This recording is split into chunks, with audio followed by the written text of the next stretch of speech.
Waghodia road પરથી crime બ્રાન્ચે senior citizen મહિલાઓને રિક્ષામાં બેસાડી સોનાની ચેઇન તથા મંગળસૂત્ર સરકાવી લેતી ટોળકીના અન્ય 2 સાગરીતોને ઝડપી પાડ્યા છે। વડોદરા શહેરમાં છેલ્લા કેટલાક સમયથી સિનિયર સિટીઝન મહિલાઓને રિક્ષામાં બેસાડવાના બહાને હાથ ચાલાકી વાપરીને તેમના ગળામાંથી સોનાની ચેઇન તથા મંગળસૂત્ર આંતરરાજ્ય ચોરી ટોળકીના સાગરીતો દ્વારા સરકાવી લેવામાં આવતી હતી, જેમાં દિન પ્રતિદિન આ ટોળકીનો આતંક વધતો જતો હતો। દરમિયાન ક્રાઇમ બ્રાન્ચે અગાઉ 2 સાગરીતોને સોમાતળાવ બ્રિજ પાસેથી રિક્ષામાં ઝડપી પાડ્યા હતા। ત્યારબાદ પણ બાકી ચોરો મહિલાઓને નિશાન બનાવતા હતા। દરમિયાન બુધવારે ક્રાઇમ બ્રાન્ચનો સ્ટાફ શહેર વિસ્તારમાં પેટ્રોલિંગમાં ફરી રહ્યા હતા।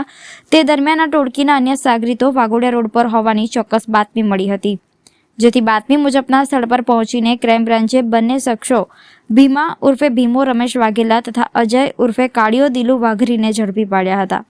આ બંને ચોરો સામે અલગ અલગ પોલીસ સ્ટેશનોમાં ગુનો નોંધાયા હોય તમામ પોલીસ સ્ટેશનોમાં જાણ કરાઈ છે, જ્યારે આંતરરાજ્ય ટોળકીની 2 મહિલા સહિત અન્ય 4 લોકોને વોન્ટેડ જાહેર કરી તેમને ઝડપી પાડવાના ચક્રો ગતિમાન કર્યા છે।